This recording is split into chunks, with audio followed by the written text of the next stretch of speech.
Welcome, everybody, to The World is a Mess, and I just want to steampunk it. This is episode 60. This is April 29th, 2022. I am your host, Steampunk Star Raisin, and I am here in North Hollywood, California, USA. And I'm here with my co-host, Daniel Bertison, who is in Bellwood, Ontario, Canada. So how's it going, Daniel? Oh, pretty good. So did you see that last episode of Picard? I did, episode 9. Yeah. It was, Hide and seek. I was like, meh. I mean, there was no Q in it. No, they're saving him for the finale.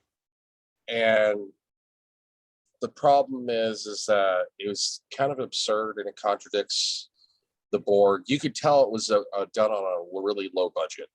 That's the whole reason why season 2 takes place in the 21st century, so they cut back on costumes and props. And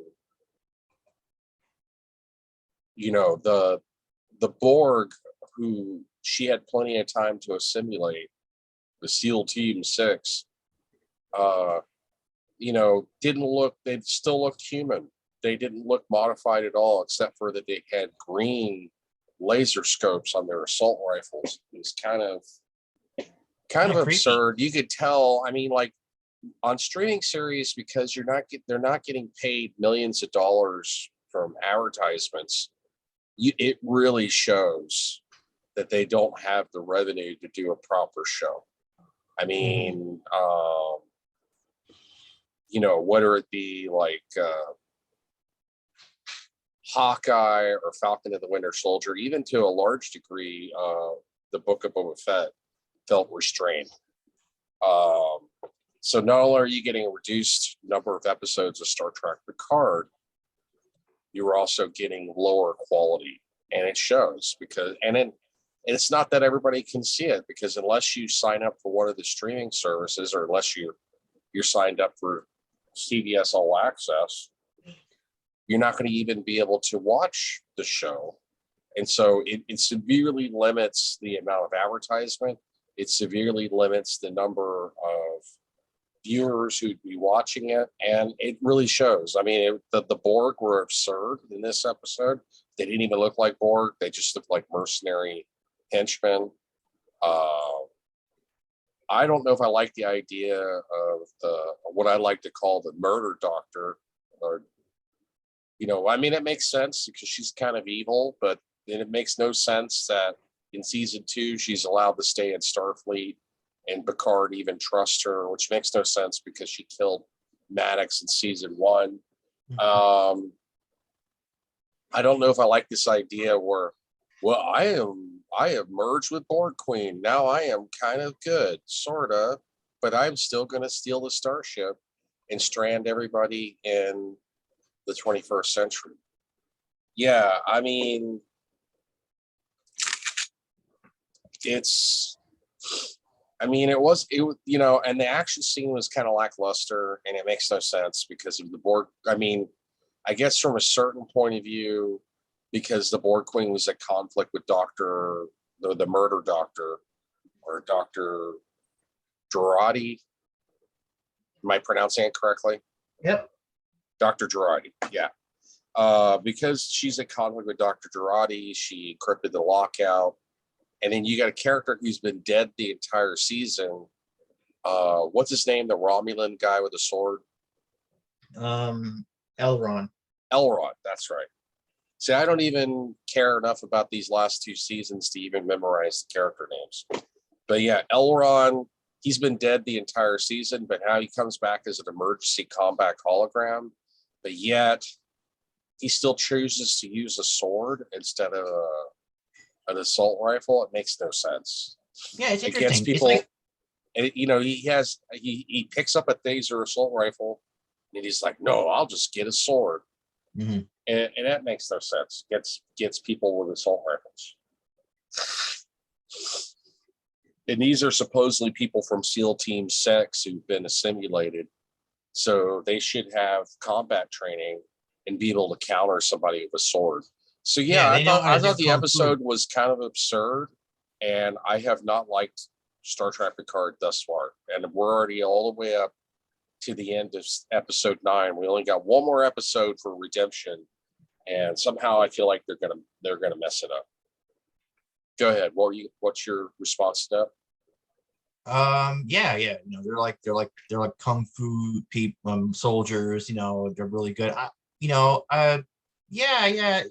They have lowered the budget, but for some reason they can make And it it look, in shows. my It opinion. really shows in story. It shows in special effects. You can tell because they don't have the millions of dollars streaming in from advertisers. They don't have the large audience that mainstream television would have. So you're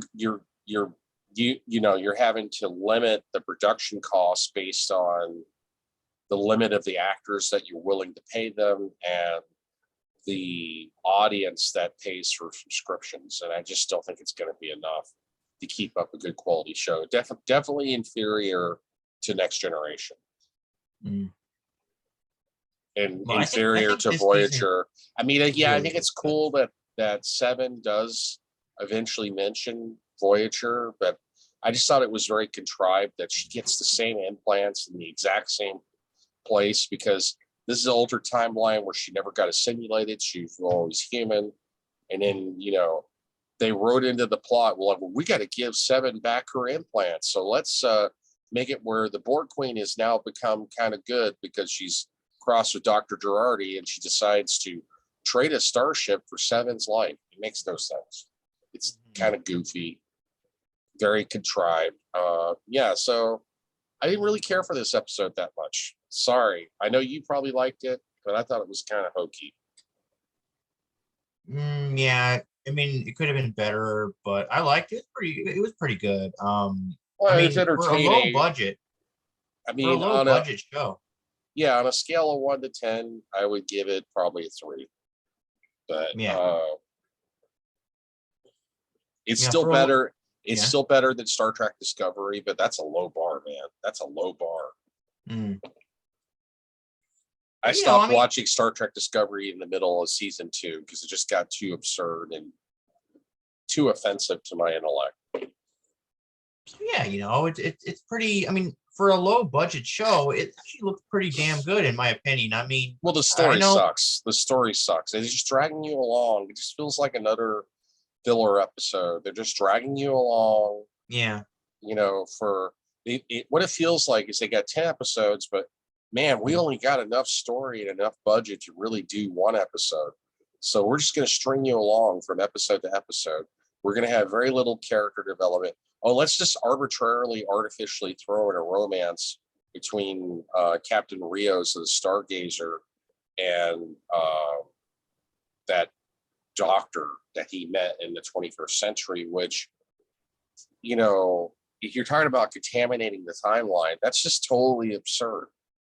I hate when they do stuff like that. Or, ooh, I have fallen in love, even though I'm supposed to be protecting the timeline. It's absurd. I'm sorry. It's absurd. The whole season has been absurd. I just don't like it. I can't be spoon-fed this stuff. I mean, I'm going to watch it out of curiosity and to review it. Hopefully, maybe, I was really hoping with them bringing Q back, it would be a lot better. But Q is kind of a supporting character, not a main character in this season. He appears like every other episode, but he's not in every episode. And hopefully we'll find out why Q is dying. And I'm assuming that's why he lost his powers.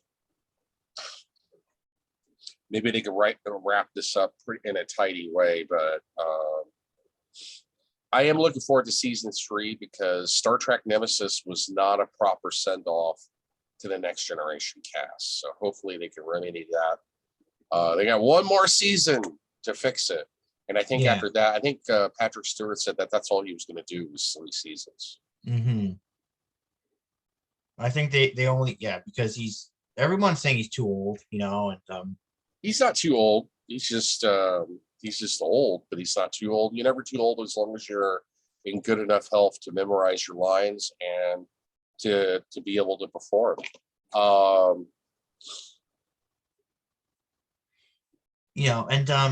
It was a shame, like, how this season was like, oh, no, okay. I mean, I liked it, but the last episode was a shame that, like, okay, they got rid of Murder Doctor slash Borg Queen Girardi. And okay, fine, they made the Borg Queen kind of a good guy now, but see now she's stuck in this. Now she flew off with Rio's ship, right? Well, And she I did would that. say she's gone from being the Borg Queen has gone from being 100% evil to 75% evil, because you Yeah. don't realize she's merged with the murder doctor, and the murder doctor stole the ship.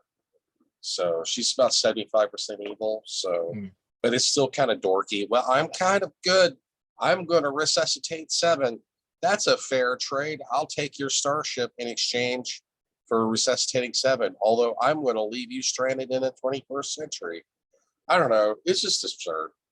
The whole episode was So absurd. like now she flew away, and so now she's stuck in this branch reality. It is a branch reality because remember, like the Queen did say Well, I'm over and over. assuming, there's somebody that had a theory that I saw in one of the reviews of Star Trek Picard that said that they believe that the Borg, because you had a Borg cube or a Borg ship. It wasn't even a cube, it was a ship. You had a Borg ship that came through one of the talk to Picard, and they didn't recognize it as the Borg in the beginning because, it was, it directly requested Picard. It didn't sound like the Borg, and it looked entirely different. And you had that temporal rift in the space-time continuum where the Borg Queen, but she looks like a totally different Borg Queen with a face mask, and she refers to Picard, and some people have theorized that that's actually the Dr. Girardi murder queen, Borg Queen, in the future after spending hundreds of years, after spending, well, it's early 25th century. So after spending 400 years assimilating people, and she's become the new Borg Queen, and then she is now coming from one of the parallel timelines into the prime timeline and transporting Picard back to the past. Mhm. So, and they also talked about the two Renees.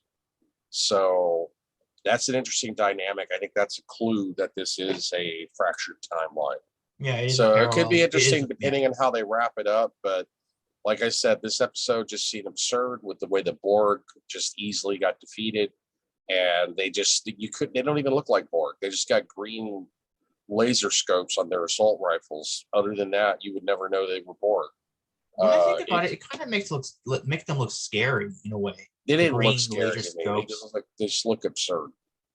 So like so yeah, it's so now yeah, I think they're using the Marvel. Yeah, the Borg Queen did mention a lot about branch reality. It's like, oh, you can't see the branch from the tree, or Yeah, so they're hinting at that. So if they, wrap it up in an interesting way by episode 10, and they explain a lot of the plot holes, then yeah, I might change my opinion. But overall, I've not been happy with season 2 of the current. We're already 90% through. Yeah. So they got rid of them now, and now okay, so like okay, the SEAL team. I don't know why. Are they called? I don't think they're SEAL Team 6. I think they're just like some mercenaries. I don't know, but they killed most of them. But now it's like You still now have there's like yeah. Remember they you have beamed Soon. You have the yeah Adam Soon. Adam Soon. Yeah, I guess he's the first Soon. That's why they call him Adam. But yeah, you still have Adam Soon floating around. Going to probably cause problems in the next episode. And they're hinting the reason why they look the same, all the Soons across time look the same, is because they cloned themselves. Because remember, he cloned daughter over and over and over. Yeah. So now they're saying, oh, he cloned. Well, they himself. don't explain that. It would be nice for them to explain that. They don't explain that. Mm-hmm. It's just really lazy writing, poor character development, poor setup for the plot device. And it's like I said, it feels like they only have enough content written and enough budget to properly only do one episode, but they're going to string you along for 10 episodes. And it's because they don't have advertisement, and it's all based on subscription service. So it's going to be very limited. It's only going to be a fraction of the audience that Next Generation have. because like Next Generation had been the most popular syndicated show on TV. And now I know TV's changing, but with the decline of Netflix losing 200,000 subscribers and the cancel CNN Plus, which was supposed to be a streaming show, which only lasted like 3 weeks. Yeah, I don't know. The future of streaming, the future of streaming did look bright because of COVID and everybody being home and being a captive audience, either getting laid off from their job or forced to work from home. And then they were getting unemployment. For a while, they could afford streaming services. And now, since the pandemic is still around, I mean, we still got about 300 people a day dying of COVID in the United States, but it's a lot less than what it used to be. The COVID restrictions have lifted. So that has led to the decline in streaming services. So the future is uncertain. Some people are saying this puts streaming services in doubt. So I would concur with that. I think there's still going to be a slight demand for cable TV. There's still going to be a demand for people, movie theaters, to see movies in movie theaters because you want the movie theater experience. And there's still going to be a demand for streaming, but I think you got to do, if you're going to do a business strategy as an entertainment company, like whether it be Warner Brothers or Disney or CBS or Paramount, you have got to incorporate all of these.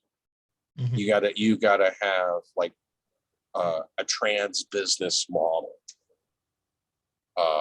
And what I mean by trans business model, it's got to branch across all different. You gotta incorporate transmedia, a trans business model for transmedia, which is a business strategy that incorporates streaming, movie theaters, traditional television, traditional cable television, internet, social media, incorporates all of that.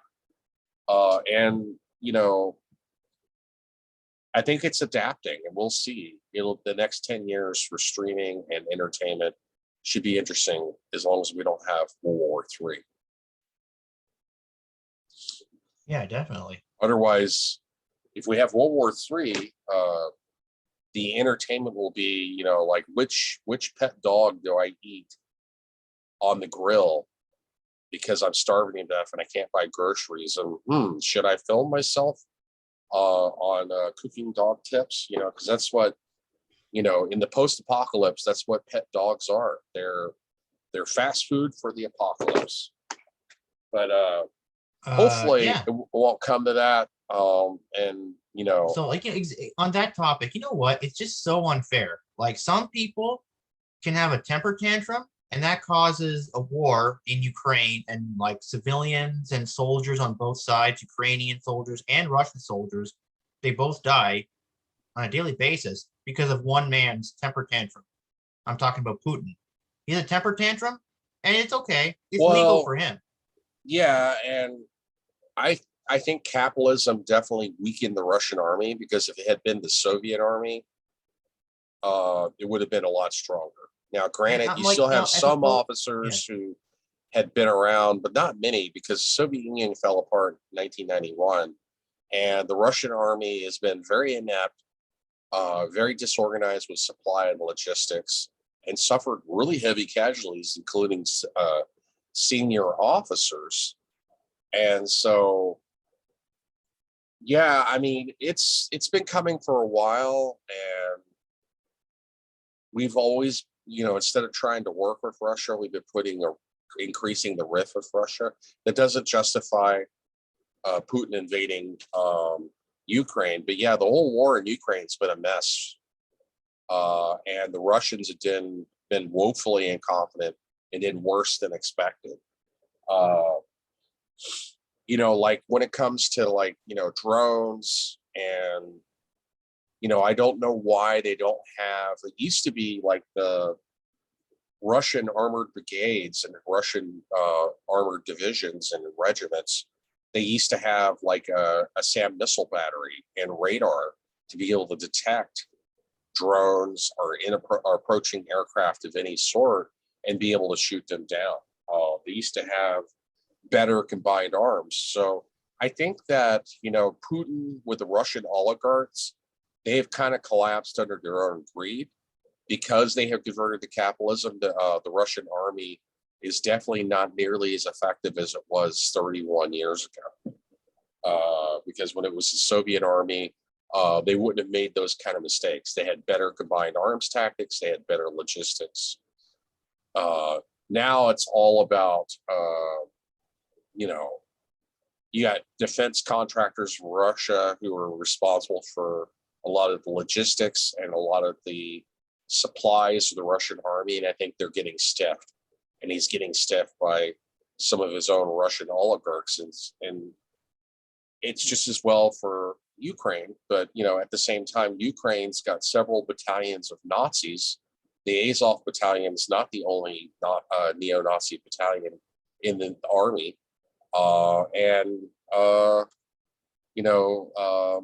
Zelensky, the president of Ukraine, even admitted they are what they are. And he turned away, wouldn't look at the camera when he was interviewed about it. You could tell that he was afraid that this would hurt him politically. And I don't like that he is very authoritarian in the sense that he's banned other political parties by just accusing him of being pro-Russian. I think it's very authoritarian in nature. So I don't think there are any good guys in this conflict. And the one thing I have to stress is Putin is not as isolated as they think he is. So that the Western media portrays, oh, he's very isolated from the world. No, China is still trading with Russia, and China voted against, kicking out Russia at the Human Rights Council of the UN. India abstained. A lot of your Middle Eastern countries abstained. So Russia is still able to trade with the Middle East. They're still able to trade with India. They're still able to trade with Russia. So it is literally a great divide between East and West. The one thing I worry about is it's going to fragment the global economy and the world as a whole. And you're going to have a separate economy for the East, separate economy for the West, and it's going to continue that way for decades. And it's going to widen the divide and increase the chance for World War III. That's what I worry about. Yeah. And it also, in the long run, could hurt the U.S. economy because Russia is no longer taking. Russia is one of the largest suppliers of oil in the world. They're like in the top 5. Oh, yeah. And Russia is only taking payments in rubles. I know, like this week, Bulgaria and Poland got cut off from Russian gas because they refused to pay in rubles. But yeah, so this is going to increase the price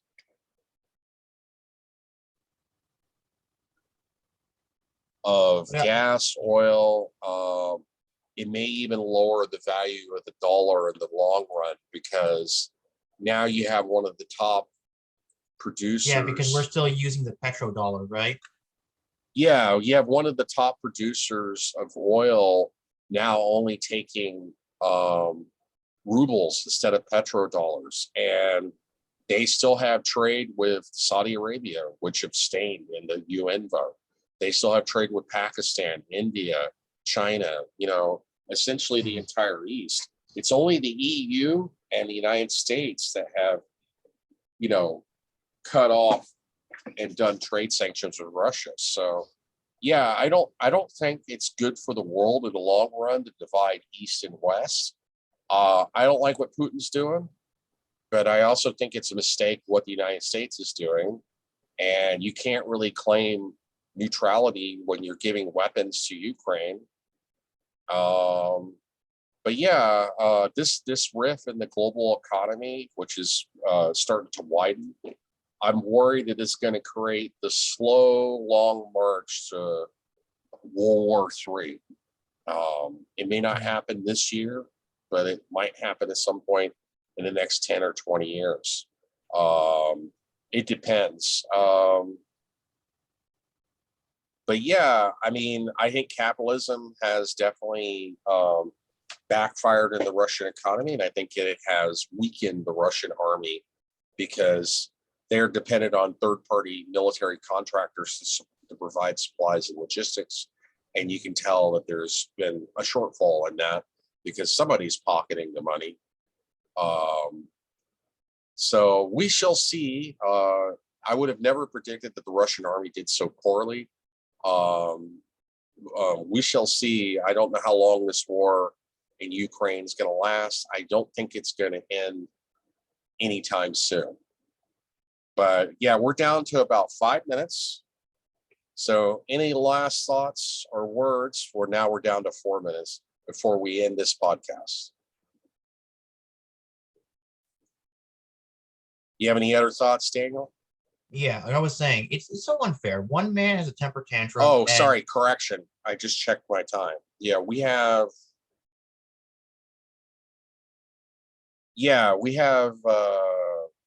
we started at 4:13. Yeah, we've got about 4 minutes. So go ahead. Right, so it's not fair. Like one man has a temper tantrum, Putin gets a temper tantrum, and now people die all over the place, right? In Ukraine, right? Yeah. Other people have a temper tantrum, and guess what? It's illegal, and they get arrested and harassed by the police. Does that seem fair?